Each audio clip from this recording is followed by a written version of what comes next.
Many might not know him, but he is a legend. He has raised the Zimbabwean flag all over the world.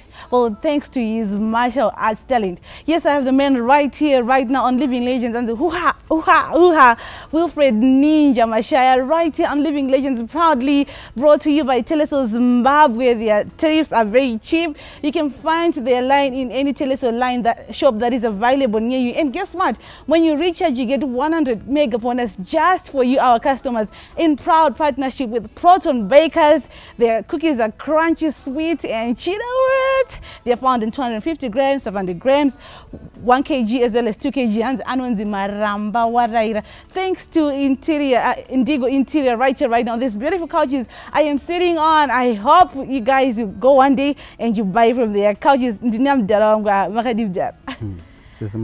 want tiri bosha shaita ndezotika ndine vana vane skwere zvangu vakatarisa saka chibva vana vatombonorova ngavasadara ngavakudzorere. All right, Taiwa, thank you so much for coming through to the show. Thank you for having me. All right, I understand that makatanga zvema martial arts kudaradara, maybe around the early 90s. Yeah. Just a brief background about WILFRED Ninja Mashaya. Yeah. WILFRED Ninja Mashaya was born in 1982 in Gutu, but I grew up in Fakos. Martial arts. I started martial arts when I was 8 years old. My master, it's unfortunate, but he is late now. Sensei Titus Chigumbu. Ndakadzidza pamakundano primary school mufakos ikoko, ndikazoita secondary education yangu pamufakos 1 high school. Then I proceeded to tertiary education at Harare Polytechnic. Pandakaita electronic computer systems before I joined the Zimbabwe Republic Police in 2009. Ndakaberekwa mumhuri ndingori mukomana mumwe chete nemababy 5. Right, I married with 3 kids. That's WILFRED Mashaya for you. Yeah. Nice. So how did it all start, and why martial arts? Maybe karate. Why not any other industry? Yeah, it's like zvakatanga ndiri mwana mudiki papo pataiona mabhaisikopa Bruce Lee. See, we used to see Bruce Lee achitambisa machago sticks. Then I would say, izvi zvinonakidza izvi. And I inspire vanhu vakawanda, especially vana. Then everyone was like, toda kuzoita saBruce Lee. So chero ini ndakadaro ndikandoda kuzoita saBruce Lee. So that passion ndio yakaita kuti nditange kutraina martial arts ndiri mwana mudiki. Then ndakatangawo kugadzira machako sticks angu ndichida kuteedzerawo Bruce Lee. So I can say the late Bruce Lee is my greatest inspiration. Ndopa akatangira martial arts up until now. Swika munatozo world champions. So swika munazo world champion apo tenderwa nyika chirepresenta Zimbabwe. Wow, that's nice. Yeah. Tell me about the family acceptance, because inini mwana wangu akantiada kutanga zvikarati ndoti wadumboita nesi kana kuti anamutara akastora sei. Yeah, panga pakaipa. Zvaisatoreka nyore, especially mugeto mandakakurira mufakos. Manga mune a lot of tingati hooligans, bully and stuff like that. So vamwe vai misuse martial arts. So zvaizongoita kunge munhu wese andatraina martial arts, we put it to bad use, of which hazvisizvo nenyaya yekuti vanhu vanga vasinganzwisi martial arts. Martial arts is actually the opposite of vanhu zvavaifunga, because martial arts grooms want to be a better person in the society, not the other way around. So vainditi apa ndandiri mwana mukomana mumwe chete, kuti uda kuita sei kuti uzoita ndururani. So ini nenyaya yepassion, because passion yange yandibata, chinonzi regedza ndechiri mumaoko, chiri moyo unofa nacho. So ndaisinika even mumba ndichitiza tichinoita martial arts ndodzoka vasingazvisiye. See, but ivo zvakazovashamisa because ndaimbova ndiri mwana ane musikanzwa, but my master was very tough. Vaiteedzera chazvo zvinodiwa nemartial arts vachiinstilla discipline mandiri. So vakazotoona kuti kamwana kai kanenge kakandururana, because zvoshuwa ndaimboputitsa vamwe vana ndichiita musikanzwa mweya, but ndakapedzisira even ndatova munhu anga quiet, munhu areserve ndisingachati musikanzwa. Then ndopavakazotanga kuzvitambira, because pamwe pacho ndaigona kubuda nepawindo. See, rimwe windo ranga risina burglar bar, ndaitobuda nepawindo ndosnika ndobva ndadzoka, wongoti munhu ari mubedroom ake. You see, but nekuzokura havana kutaura kuti tazviaccept but ndakazoona kuti vanenge vakunyarara so vakazozviaccepta havo nekufamba kwenguva but zvakambotanga zvichinetsa. Yeah. Alright, so maybe for the sake of yours at home, is martial arts different from karate? Martial arts karate. Yeah, actually martial arts is an umbrella term. Martial arts means all combat forms. Chese chinoita nekurwa falls under martial arts. So karate, it's actually a branch of martial arts. So there are many forms of martial arts, like karate originated in Japan. It's a form of martial arts. Taekwondo originated in Korea. Zvakuendera nenyika. Form of martial arts. Vana wushu yakabva kuChina, vana kung fu kuChina. Zvakuendera manje nekuti yakaoriginata kupi. But all are forms of martial arts. So nyaya yekuti vanhu vanonyanya kuziva kuti karate. So unogona kutonzwa mumwe achiti unoita taekwondo karate. You see, of which are zvakasiyana. Forms of martial arts. You see. All right. Nice. Again, before I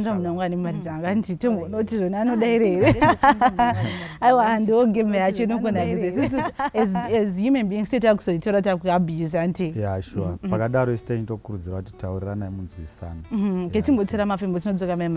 Oh, yes, I have Wilfred Mashaya right here, right now on Living Legends, proudly brought to you by Teleso Zimbabwe in proud partnership with Proton Bakers. Don't go away.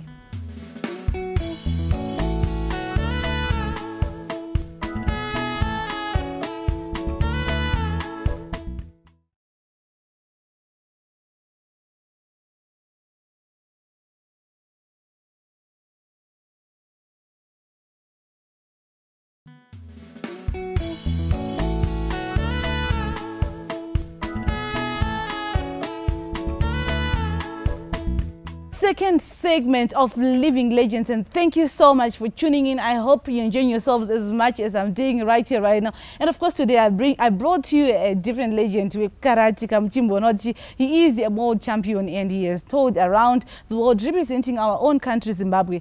All right, I understand that you have represented our country, Kwakawandisa. I understand that you were the first African to participate and win silver and bronze in an international Kobudo championship in Moscow, Russia, 2016. Tell me about it. Yeah, sure. It's actually a blessing to me from the Almighty Lord. You see, conquering the world in a sport in Africa. So in 2016, I was invited in Russia. After kwazikana kuti Africa kune munhu akadai so anogona zvema weapons. So ndakaenda ndiri ikoko, we only two blacks, actually two Africans, inina manager wangu. You see. So patakatosvika even environment yanga isiri unongochona kuti vanhu vari kuti ama blacks vari kude kuno such like that. Neka form of racism kane katoripo. Uye kutorwa kuti wange musina zvamunogona. You see, mune muri the odd ones out. But ndasvika ikoko ndangoti please help me God, I have to do my best here and show the world what I'm made of. So pandakapinda first category yangu, I managed to win bronze medal to the surprise of many. Then ndo pandakatenda Mwari ndikati at least years nezvi ndane chekuendawo nacho kumusha. You see, ndakafara and even environment yakachinja. Vanhu vanga vasingatauri nesu vakatanga kutaura nesu because vanga vakurespecta talent kuti this African guy is so talented. So next category yangu ndakabva ndawedzera manyukunyuku. You see, then I managed to win silver medal. Then ndakazokwanisa kubva kuRussia ndine 2 medals. But zvakandibatsira kuti the international community yakabva yandiona and vakabva vatanga kundi appreciate. Even those vanga vane negative attitude towards me kuti I'm an African, they appreciated me. Why? Because of talent, because ne challenge yandakavapa vakabva vaona kuti munhu ane zvaanoziva, because ndichisvika ifunga kuti munhu ari kuda kungoya uzodi zongotandara. So it was quite a good experience. Nice. The Russians were happy that in Africa there's someone who can do Kobudo. Kobudo means martial arts weapons. Yeah. Kobudo. Yeah, Kobudo. All right. I understand that you also won the regional sportsman of the year, Kuwinde Namibia, beating 10 other African. Barume mandimba ndimba. Kona muna umwe murumaro umwe murume Africano. Tell me about the experience. Okay. it was not like fighting as such, but it was like combining my sports ese papaonekwa kuti for the year 2018 ndiani akakurira vamwe either kuvarume kana kuti kuvakadzi zvichienda zvakadaro. So I managed to win the regional sportsman of the year, and I am happy and grateful to the Almighty kuti ndakabreak on new ground, becoming the first Zimbabwean to win the regional sportsman of the year, because yanga isati yambowinwa nemuzimbabwean vainyanodominata ma-South Africans, but it was out of kuti vaka-appreciate kuti I managed to pioneer the sport of kobudo in my own country, and besides that I managed to win on the international stage. You see, mutambo wandapioneer because I self-trained myself in weapons, and vandakwanisa kunowina kunzoko to the point yekuti 2016 ndakawina silver and bronze, 2017 ndikazowina silver netuma bronze, then 2018 I won gold in Montenegro, a world championship in Spain. You see, so it was something they really appreciated. We've got our own African, we've managed to conquer in a new sport. Yeah. All right, I understand that you're also the first African to be inducted in Barcelona Martial Arts Hall of Honors 2018. Are you a great guy? Yeah, thank you so much. But you know, kuita kwa Mwari kunoshamisa. I never thought kuti ndichamira upamberi nevana vevachenawo ku Europe, but it was because of the work yatakanga ndaisa world of martial arts starting in 2016 ku Russia.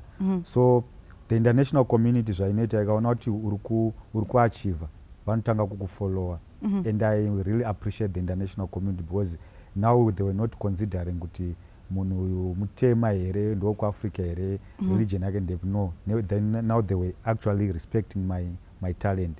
So I became the first African to be inducted into the Barcelona Hall of Fame, and pandakaendako June 2018 I was the only African akapuwa that award. Vamwe vese vanga vari varungu. So I'm really happy and grateful to the Almighty. Yeah. Nice. So I also understand that you're the first African again to be crowned Kobudo World Champion and voted the best Africa of the Year 2018 again. Yeah, sure.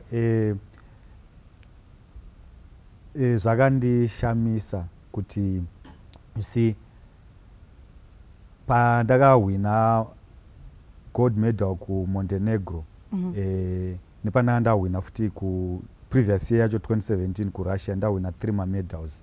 You see, I was voted actually the best African kobudo champion, because zvavakaita vakati in Africa vanga vasati vamboona munhu anokwanisa kutambisa ma-weapons at that level yokuti anokwanisa kuenda onokombita at world stage achiwina.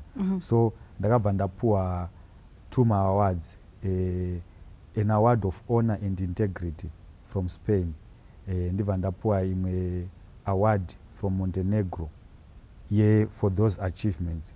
So it's something that I say hakusi kugona kwangu, but it's just talent rakanga riri mandiri ndikaridiscover ndiri mwana mudiki ndikarishandisa. Man, you're a legend.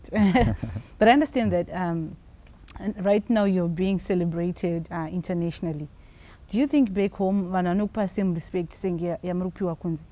Yeah, and what the funny part of it, you see, actually I can say Zimbabwe vanhu vakawanda vatondisiwe, but internationally I'm being known. Why?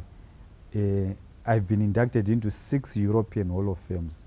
Ndichipuwa ma awards nevarungu, you see. But in my own country, people are not appreciating me, you see. But inini, like a martial artist, we've got what we call indomitable spirit. And it kana ndichikanganiswa nezvimwe zvinhu ndinobva ndadzikira spirit yangu inotoshuta high.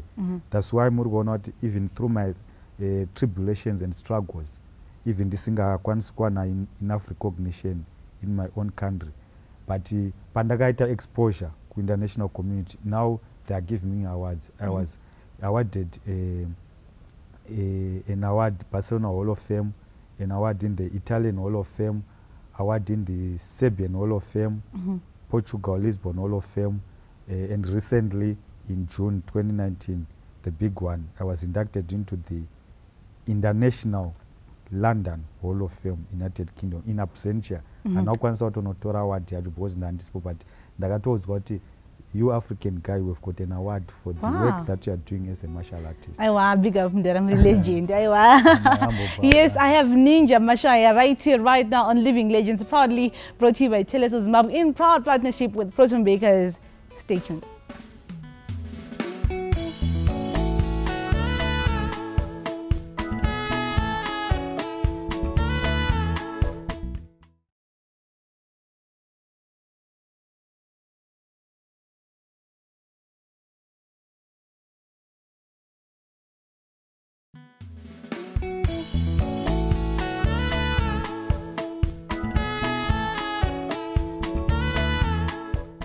The last and final segment of Living Legends, and thank you so much for tuning in. I hope you've learned, I hope you're meeting the world champion we have in Zimbabwe for Wuha. All right, so Ninja, what are you doing to give back to the society as a world champion and Semuna Aita around, not only in Africa, but around the whole world, and Kuma West End, Kuma African, what are you doing to give back to the society?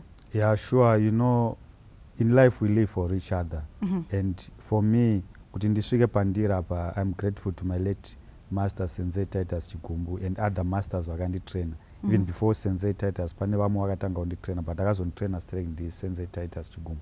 So I feel that my talent, I have to plow back to the community.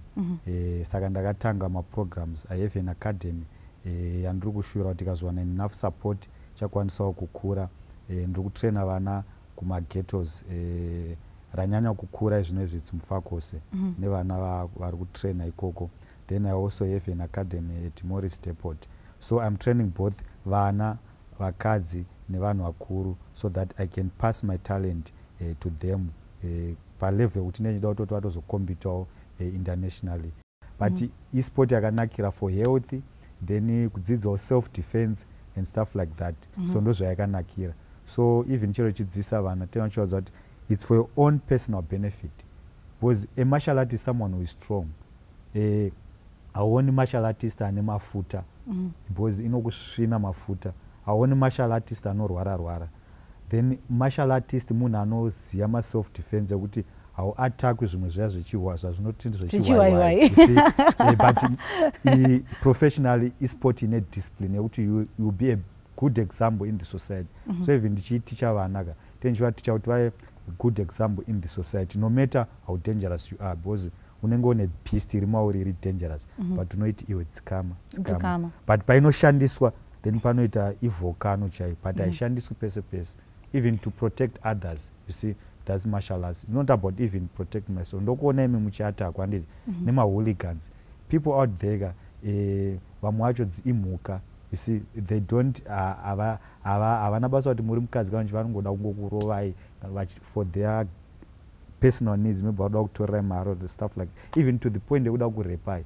You see, so that ndo patinoishandisa uye ndo patinokurudzira even vakadzi kana vana kuti ishandisei, learn self defense so that you can use it in life. So ndo payakanakira. So vana kutotanga kuvadzidzisa. Alright, nice. Alright, so kana ndine zvikwere zvangu kana mune zvikwere manje tinotaura nemunhu zvakanaka, because in martial arts you say you have to live in harmony. Yes. Toti asha ipoka munhu chikwere chake totomukonzerwa zvakanaka nemashoko. It's part of martial arts. Amupeka chikwere chake. So and you see. I understand that you're a police officer. Yeah. Askatori chimakadiko officer. Chenzo chimana dzereze kuchisunga. Aiwa say. So what's the transition? Say makati mabva ku sport mamati. Say makadoita police officer. Azvakaitika ndezvokuti since ndakatanga ndine 8 years. Ndakatozoenda kupolice ndatova a martial artist angatova ne so many years mufield ye martial arts. But you see police ndaifarira ma police displays, you see, and also ndaingova munhu aiti when I grew up ndoda kungova munhu anochengetedzawo vamwe vanhu, you see. So ndo zvakandibatsira kuti ndipinde organization. So ndinoita futi ma police displays aya munoona chini ma police display amunoona kuma national events. But ndakatopinda imomo ndatova martial artist angatova nemayezi akawanda, so pandakazopinda imomo ndakazotosara mutraining depot. Now I'm a police instructor. See, instructor, especially martial arts and self-defense. Yeah. So why did you decide to venture into being a policeman? Yeah, like what I said, you see, ndichikurawo ndaona kuatakwa kwaitwa vanhu, mbavha dziita zvadzinoita and stuff like that. Nemafilms mamwe andaiona, you see, ekuti ndikati but ndikazviita izvi ndiri police officer unogona kundibatsira ndichidzivirirawo vamwe vanhu, you see, ndichiita against macriminals aya, ndichishandisa zvandinogona semartial artist. Ndo chekutanga chakandi. Then chechipiri ndaifarira mapolice displays. See, kuti pandaiona munhu ndati izvi ndozvigona kaizvo sezvandaiona Bruce Lee achiita, kuti ndikazotanga kuperforma mamoves angu ndichiratidza vanhu. See, it was a passion. So ndo zvimwe zvakaita kuti ndite ndizopinda mupolice. Alright, saka director but nditi masi aukangana time. But kuti munhu anzi legend angati ndakakwanisa nesimba rangu chimunero amungade kutenda maniranas. Yeah, sure. Chokutanga ndoda kutenda Mwari. Sekuti ndisvike pandiri panapa. Chokutanga upenyu ndiwa Mwari. Tarenda ndera Mwari. Hakusi kugona kwangu. So I want to thank the Almighty Lord kuti ndakwanisa kuachiva zvakawanda ndichiri mwana mudiki. Sometimes vanhu vanoshamisa kuti zvaachivwa nemwana mudiki, but hakusi kugona kwangu ndimwari. Saka ndotenda Mwari. Nokuti I still have more to come. Noti munogona kuti ndiri legend, but kwandirika ndikuti ndisati ndatanga. You see, because I can feel kuti ndichine zvakawanda zvokuita. Then ndotenda vabereki vangu vakandizvara, amai nababa kwese kwavari ndinovatenda zvikuru nokundisapota kwakaita kuti ndisvike pandiri nhasi. Vanga vakatanga vasingadi nenyaya yekuti vaisaziva kuti zvinoreva, but pavakazoona kuti zvinobatsira mwana wedu, iye zvinezvi they celebrate with me, vachiuya paairport vachinditora, and I'm so happy. Pane pamba ndakabatikana ndikaita sendichachema ndichiona baba vangu vachiuya vachirwara, you see, but vachitadza kufamba, but nemufaro iwoyo, you see, kuti mwana wangu akwanisa kuachiva for something for the country. I'm so grateful to them. Nevamwe vese, even maZimbabweans ese, now vamwe vakundiziva, they support me. Vanzwa kuti the Zim Ninja aenda kunorepresenta nyika, kuti toziva kuti anotouya nesomething. So that support ndinoitenda because ndinoziva kuti nesupport iyo ndicharamba ndichienderera mberi, kwete ini ndega, asi on behalf of our nation. Alright, so right now pane mamwe aspiring world champions akatitarisa, mungade kuti chikune kwavari? Yeah, zvandinoda kutaura kwavari ndezvokuti first thing you have to believe in yourself. You see, if you believe in yourself, even uchitanga pa level 1, you can go far. Look at my age, I've achieved so much, but ndikuti handisati ndatanga. Because in martial arts you have to be humble. Hauti kana ndachiva kuti ndakapenga, no, handina kupenga.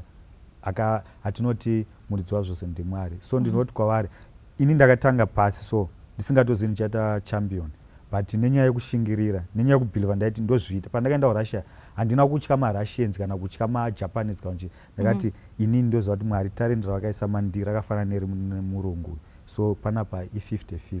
So just believe in yourself. Then discipline is very important. One needs to be disciplined. Hakuna kukura musoro, teerera even masuperiors ako, usazvirwa dundundu. You see, because pamwe pacho tinodzikisirwa nenyaya yekuti tenge taane pride uye kushaya discipline. Then also somebody needs to have perseverance, because zvacho zvinenge zvichinetsa. Yeah. All right. Dedication and commitment. Yeah. All right. So program, you know, it's being partnered with Proton Bakers. Skavandi tuma wakati ende masi ende onotipirawo world champion wedu pano tamahuwa anenge chijigoba zaidi. So this is from Proton Bakers. My humble boy, thank you very much. Okay. Chatipa simba rekuti tiwedzere patinobuda kunze.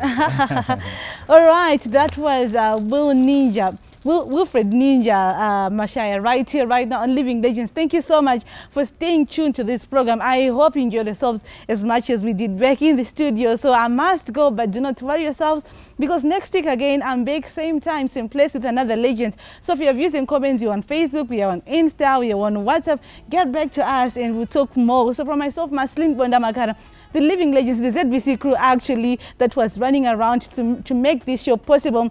Proton Bakers, Teleso Zimbabwe, Indigo Interior, and Timbani Mgachwa. It's a goodbye when I see you next week.